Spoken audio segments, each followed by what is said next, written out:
Today's episode, we're talking about a horror video game Ian and I recently played together, but not really me, I mostly watched. Heavily intertwined with the love of literature and Twin Peaks, Alan Wake 2. Alright, so brief synopsis, and don't ask why we're not doing Alan Wake 1. We'll get into that, but let's start with a brief synopsis of Alan Wake 2. It is the sequel, obviously, to Alan Wake, which was released in 2010, and the story follows best-selling novelist Alan Wake, who has been trapped in an alternate dimension for 13 years as he attempts to escape by writing a horror story involving an FBI special agent named Saga Anderson. Well, the reason why we didn't play part 1 is because part 2 came out and I saw the reviews, and we're like, I heard this shit is good. And when part 1 came out, I guess we wasn't interested in it. Yeah, I don't really remember ever hearing about it, to be honest with you. Yeah, and it kind of looked corny, like back in the day when you saw it. It looked like, because around that time, like every year, there's always a lot of like the same kind of games coming out, survival horror games, and you're just like, yeah, nah, I'll pass on this one, or I don't like how the character looks, or the graphics or whatever. Yeah. So I'm realizing that we didn't know each other actually when the first one came out. Yeah. So I feel like maybe now that we're both kind of keeping track of the things going on in the horror world, it's much more easier for us to discover these kinds of games, but back then we probably weren't even seeking a kind of game like this. Yeah, and I guess I was getting like super grade A games, triple A games, and then just at that time it was probably like an indie hit, and I just didn't relate to it. Yeah, that makes sense. That makes a lot of sense. I really can't remember anything about it, to be honest with you. But we jumped a little ahead as to why we picked this. But let's backtrack a little bit and do a round of trivia, creeping it real. And I've got a good mix here. And it's going to be particularly interesting to ask these questions to Ian, because Ian is also playing a game currently that is connected to the Alan Wake kind of world, universe. But it's not Alan Wake, and you'll get what I mean in a second. So, first question, are you ready? Yes. The first question is a true or false question. True or false, characters in Alan Wake 2 appear in other games. Of course, not including Alan Wake 1. Yes. See, I kind of played it up there. So, what's the other game? You're right, obviously. Well, I don't know, but I know the creator. He did Max Payne.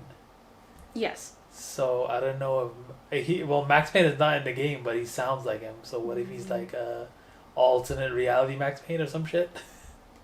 You bring up a really good point, but that is not what I was talking about. Shit.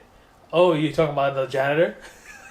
Well, I'm not talking about characters in particular. I'm talking about characters appear in another game. So what game is the other game? Control? Yeah.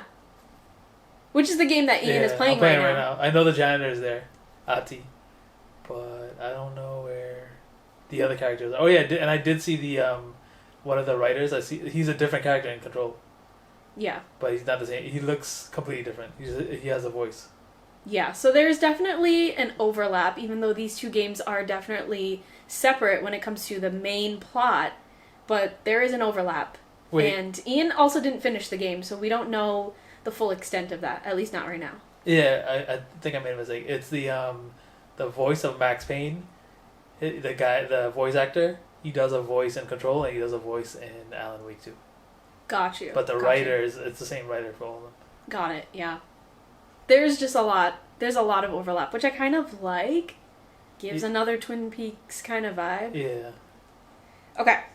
So you got that one right. The next question is, Detective Alex Casey strongly resembles another Remedy video game character. Max Payne. There it is. Because that's the writer, Sam Lake. Yeah. So, you're kind of like foreshadowing all of these questions, but it gives context to the story, the plot, the game, and just all of the cool things that are kind of going on and the cool Easter eggs and stuff like that. So it's kind of fun to piece them all together.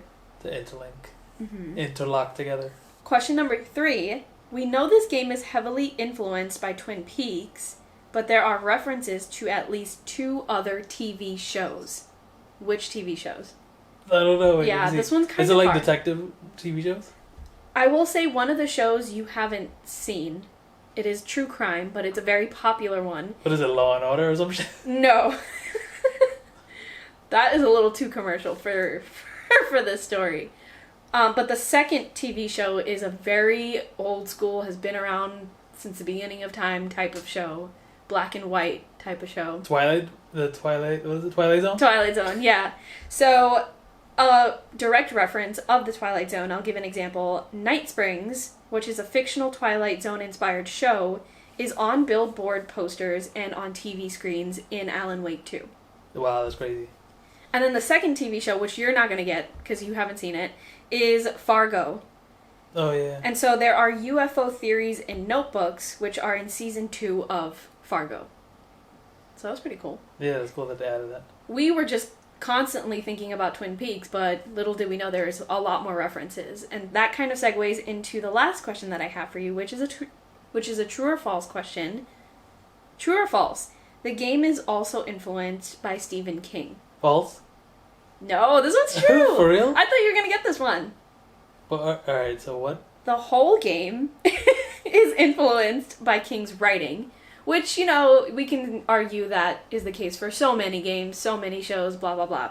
But specifically, we see a King quote in the beginning of the game, and Shining references, such as in the opening credit scene, there's a winding road, kind of like overhead, that overhead scene where you see a winding road. Mm. That's a direct reference to The Shining. And there's an ocean view hotel. Oh, yeah. Shit. And there's a bathroom in that hotel with the same vibe from The Shining. Wow. Yeah, you gotta, like, really know The Shining to know that shit. Yeah. Yeah, which is, I think, is cool because horror fans and horror nerds are gonna really have a good time with this game, which we did as well. But I think we leaned in more towards the Twin Peaks stuff because it was so Twin Peaks forward. Yeah, like, they didn't even hide it. They were just like, Yeah. this is Twin Peaks. I was like, what the f-? They were not subtle about it. But that segues right into the discussion. And we already kind of talked about why we chose this. We just suddenly got an interest in Alan Wake after it got more hype with this second game. And we didn't know much about the first one. So we just jumped into the second one. We did do some research before you played Alan Wake 2. We watched YouTube videos of, like, recaps and stuff. Yeah. So we knew what we were getting into, and I keep saying we like I participated in some form, but I absolutely did not. I just watched Ian play it. It was a very entertaining watch, by the way, so if you're not someone that wants to be behind the controller, you're gonna have a good time watching it too. Yeah, it was really good. The graphics were good. Are we gonna talk about Yeah, let's get into it. So why do we like it so much? Alright, so when I played this shit, I was like, what the fuck? Nah, it's like really weird. Like, you'll go into a room and then some weird shit will happen. You'll like do a puzzle and then you're like, what the fuck is going on? But it's not weird that you get lost in the weirdness, but you get lost in the area. That's probably like a negative thing too. Oh, because it's kind of like convoluted. Yeah, it's like convoluted and like what the fuck is going on in the story. You don't have to play the first one to understand what's going on in this one. Yeah. But you definitely will get lost if you don't pay attention. Yeah, you're right. There's so much going on, and it's kind of a big world. And I don't mean that in the sense of what we typically know when we're talking about video games, big worlds, and you're kind of like running around in massive spaces. I don't mean it in that sense. I just mean like you'll be in a town, a literal town, and there's so much to do in every aspect, from large scale things to small scale things. There's just so much. Yeah, and one of the things that I do like in it too is like they have like a board, like a detective board. Yeah. Like, I've never seen that shit in a game where you have to like link everything together. Yeah. And then and they let you do it yourself, and you're just like this. Where does this go? Where does that go? And then once you link it, they like talk about it. So it's like you while you're playing the game and seeing the story, you're also like thinking and reading the story. Yeah. So it's very like interesting, like a lot of detail. You could tell that they put a lot of detail in the game. Yeah, a lot of thought behind it and a lot of kind of backing up for the things that they added into the game. It makes sense. Whereas like sometimes you have that bridge when you're playing a game between the story, the gameplay, and then things that you're doing in the gameplay that kind of don't make sense, but you need to piece it together some way. In this game, it makes it super clear and it's clever because you have this alternate world, which is like your subconscious, where you're piecing all the bits together from the actual gameplay. And that helps you keep track of all the things that you're working on. Because you were working on a lot of things all at the same time. Yeah, I was getting kind of like, what the fuck am I supposed to do next? But then Yeah. the characters also tell you what to do. Once you get Yeah. lost, yeah. And you gotta go back and look at your inventory and all that stuff. Yeah, that's true. They are aware that they made it really convoluted and complex. And so they do make it easy in that sense. It's still a hard game, but they do kind of guide you. And also, I think they make it convoluted so that when you walk around, you get surprised. Yeah, Because I've jumped like 2 or 3 times in this game. Like, I'll turn around and some shit will just pop out. You're like, what the fuck? And we know Ian is not prone to Yeah. jumping. And then like the wolves were like gigantic and like really like Creepy. like when like you're aiming a gun and then you're aiming a gun and then they like run at you, and you're like, what the fuck? Because they're so fast. Yeah. And they come right from all directions. You're like, you don't know what the fuck you're doing. Yeah. It's a different kind of jump scare. It's not like a traditional horror jump scare. It's more realistic. Like, this could actually happen in real life and you would Yeah. actually be scared of this. Yeah, it was. I think the style too of the fighting and the like shooting and stuff, it was more realistic. And the way that they use the gun, you can see it like loading it up and taking the time. And Yeah. yeah, Yeah. They put a lot of detail into this game, which is why it was so costly to make. I heard they didn't make any profit on this game. they're still trying, yeah, to at least break even. Which is wild because it sold so well, Yeah, but it cost so much to make at the same time. there's a musical score. Oh my god, the musical Yeah, score. that shit was crazy. Like that's what I'm saying. That's what we're trying to say. It's like so weird. Yeah, But I mean, but it was stuck in my head because it sounded good. Like I was like, oh shit. the musical numbers, Yeah. I mean, that's part of what gives it so much of the Twin Peaks vibes. It's convoluted. There's so many storylines. There's weird sidebars. There's so many characters, and each character had like a full-fledged personality, right? Like, even though there were so many of them, you actually cared about all of them. Yeah. And then he you could see that he's copying from copying like using Twin Peaks, because in like a couple of the scenes with like the music stuff, that would happen in Twin Peaks. Like they Yeah. would just stop and have a song break out. Twin Peaks is known for having Yeah. random ass musical numbers. And random ass characters. It's, And like enemies, like what the fuck, like enemies or the bad guys is like random, like out of nowhere this person could do this. yeah, It was fucking weird. It was fucking scary. It was dark. the obsession with coffee, Oh yeah. the diner, and there's just like one really energetic person working behind the desk at the diner, the pie, the whole FBI thing. Yo, if they replaced I'm sure somebody probably did this. They probably modded it and they could replace the characters with fucking Twin Peaks. Yeah. It was, yo, you were walking around Twin Peaks. Even the waitress and the diner and all that shit. All of it. Yeah, the vibe, it was like culty. I think there's like a culty vibe in Twin Peaks as well. There are like groups, there's subgroups or subcults in Twin Peaks. It had all of that vibe. There's a supernatural vibe in Twin Peaks. There's a supernatural vibe here. There are repeat characters, or there's characters that kind of play as other characters, and then they kind of intertwine. It's just so blatantly Twin Peaks. And I was actually asking Ian this, and I'll bring it up again. But at what point is it kind of okay to rip off something? Maybe rip off is the wrong word, or too aggressive of a word, but at what point is it too much or you're going too far when you're taking inspiration from something else? Well, Twin Peaks was gone in what, 1992? And then it In the did come, 90s. yeah, in the 90s, and then it came back Came back maybe like in the last decade. for like a year. Yeah. So I think it was okay to do it because people wanted you to scratch that itch. Yeah. So I wasn't mad at it, but I was just like, that's Twin Peaks. That's like we were pointing it out. Yeah. But I wasn't mad at it. I enjoyed it. I wasn't mad at it Yeah. either. I actually really, really liked it. And that's why I posed the question, because maybe it's okay to stem a lot from something or take huge inspirations from something that's so influential, because this is not the first time, obviously. We've seen something adapted from a Twin Peaks, like from Twin Peaks vibes or inspo. We've seen it with Rusty Lake. We've seen it with so many, shows, games, things like that.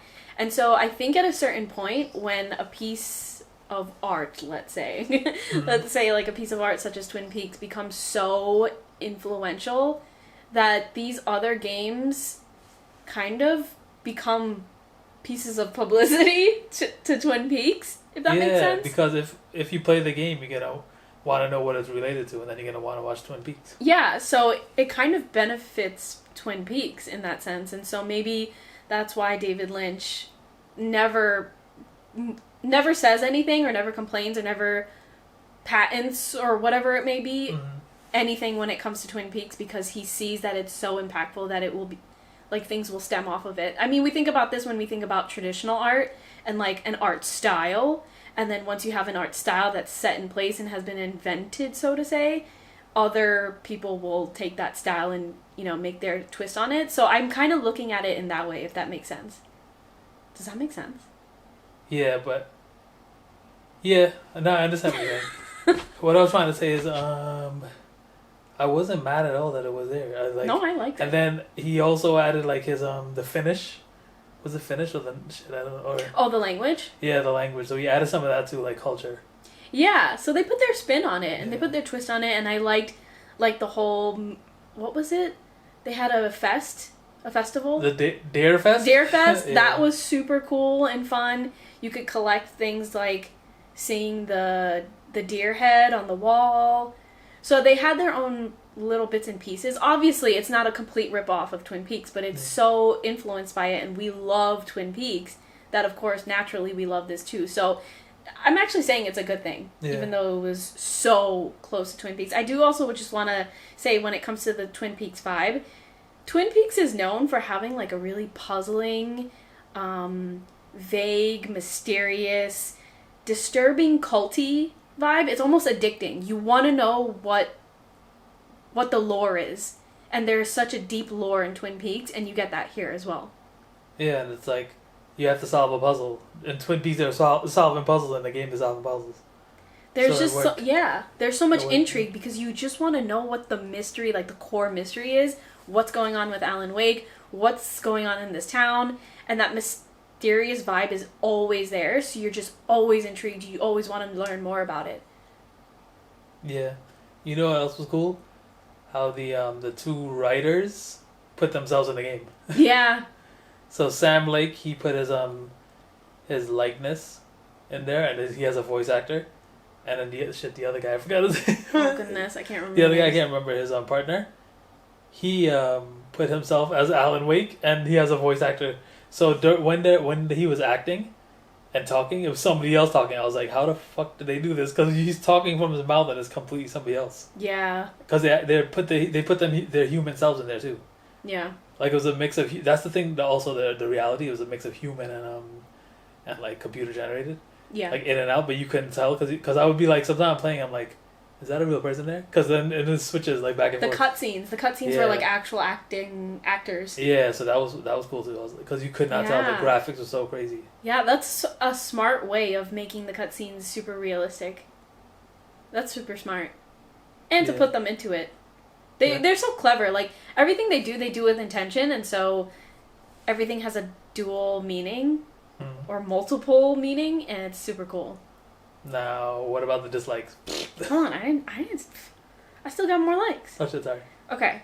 I will just shout out, as a literature nerd, as a English major, I think it is really cool to see horror and literature kind of fused together. This might be the first game that I've ever seen where horror and literature is like very...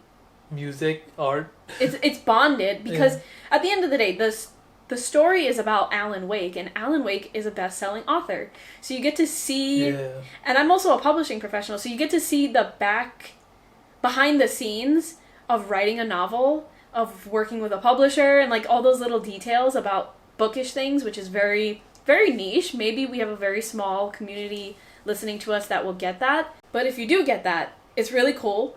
It scratches that itch, like Ian said. It's fun.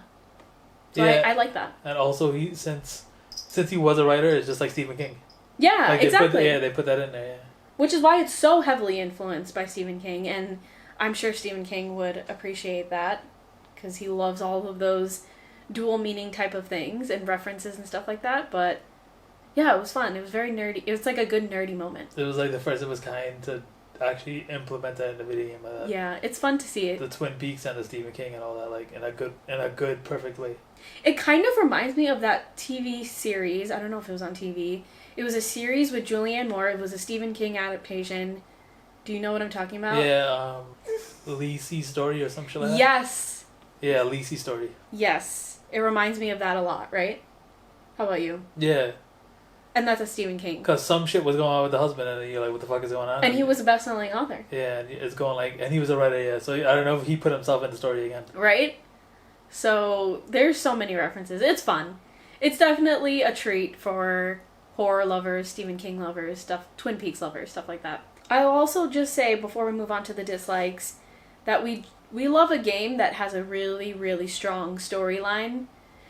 Especially in the horror world, it can be super flimsy, it can be super shallow when it comes to horror and creating a storyline when it comes to video games. So it was nice to see like a very, very thorough plot.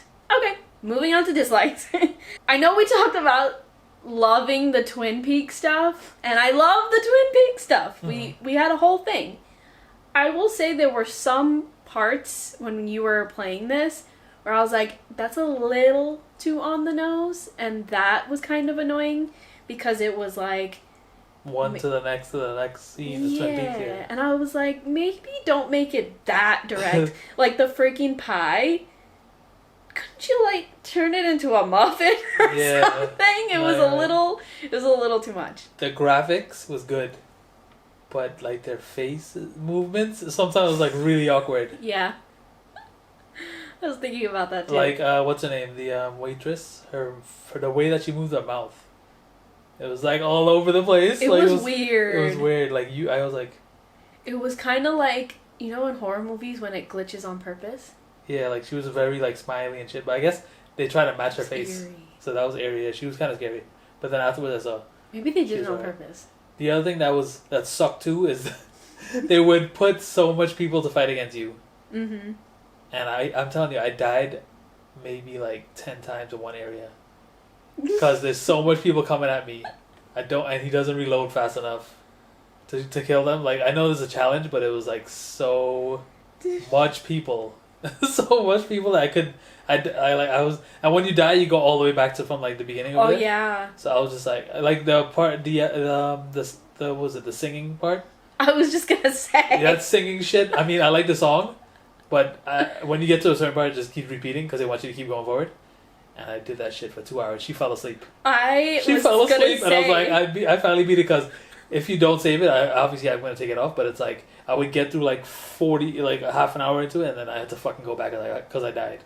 Yeah, I was gonna say that same exact scene that you were, or the fight scene that you were going through. 2 hours to do that, and it was a musical number at that. So hearing that freaking song for 2 hours, I couldn't take it anymore. I needed to take a nap. I literally fell asleep while he was doing it. Yeah. Well, yeah, it was the fighting that was fucking bad. 2 hours. That's not even an exaggeration. 2 hours. I don't think I died that much with Saga, but she would get fucked up. I would run away. I think her scenes were kind of purposely easier, though. I think they gave her more weapons. They gave her more weapons. I don't know why they do the shit. Like they always do it. They give the female like all the upgraded weapons. They do this shit.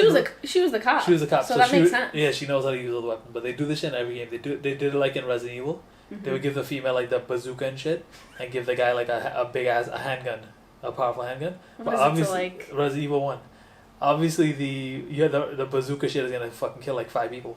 Mm-hmm. Is it to like overcompensate? I don't know. I don't know if it's to overcompensate, but it was easier to beat it with the female than the male. That's so weird. But it kind of makes sense in this situation because she's the FBI agent and Alan Wake is just fighting his brain. That's true. So it kind of makes more sense that it would be more difficult. The weapons are fun to play with.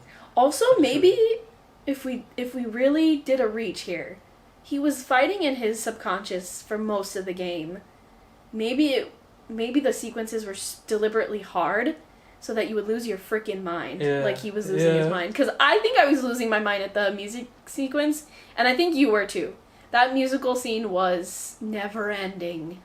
Yeah, and then also you get lost. I got lost like a lot of times. Like this Oh, game was yeah. probably like 20 hours. So this game is probably 20, 30 hours. It took me like 50 hours to beat. Most of the time you spent playing this game was just finding where you needed to go next. Yeah. To a point where I was getting frustrated and I was like, let me freaking help you here because you would be lost forever. Yeah, you would go through a scene and then you walk through a door and you're like, where do I go next? Also, they want you to read the board and like go through. yeah. They really want you to get involved.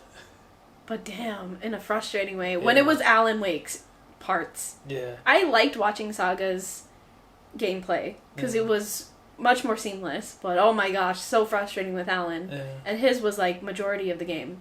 But also, you forgot to mention the amount of glitching in this game. Oh yeah, there was glitches. Yeah. And serious glitches. There was the first time I saw a fucking glitch. I went to go pick up something from a box or something, and it didn't want to open, and I couldn't move the controller anymore. Yeah, I remember that. And I was like, fuck, and I was like, what the fuck do I do? I can't move, and I had to like restart it, but it wasn't too far.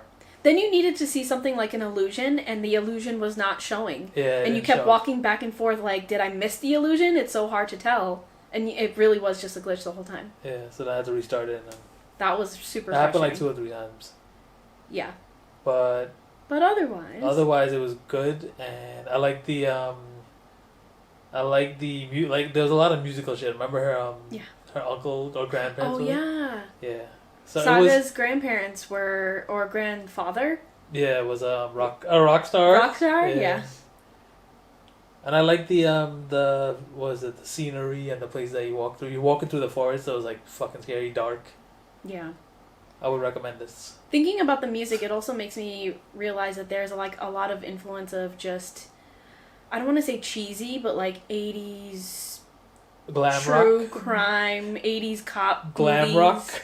I don't know, like corny stuff. There's like corny things in here, but they do it.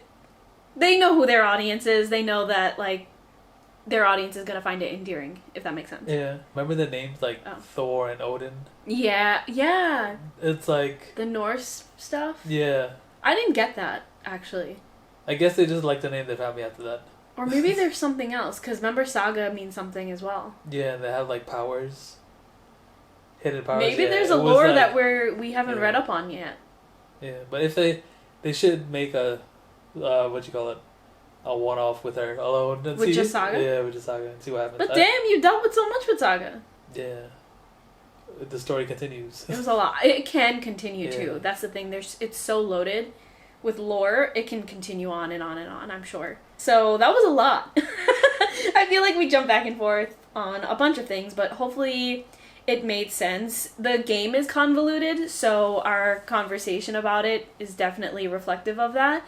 But overall, it's a fantastic game. It didn't make the profit because it cost so much, because so much thought went behind it.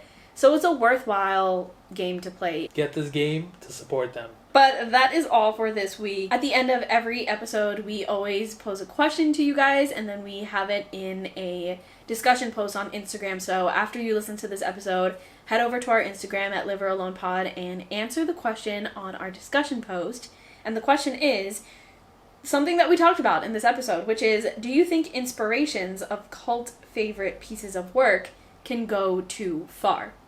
You heard our perspectives on this already, so you let us know what you think. Very, very curious about this one. But thank you so much for listening. If you liked today's episode and you want to hear more from us, do us a favor and tell a friend or a family member or a fellow horror lover about our podcast. The more people that hear about it, the better, so we can continue doing more episodes. And tune in next Wednesday because we're actually wrapping up the season. It's going to be our season 3? Yeah, finale? 3. Yeah. Insane. We're going to be doing some behind the scenes stuff. We're going to be talking about the structure of seasons going forward because we are going to be changing it up a little bit. And yeah, I'm excited. Are you excited? Fuck yeah. But for now, we'll see you in the kitchen with a knife.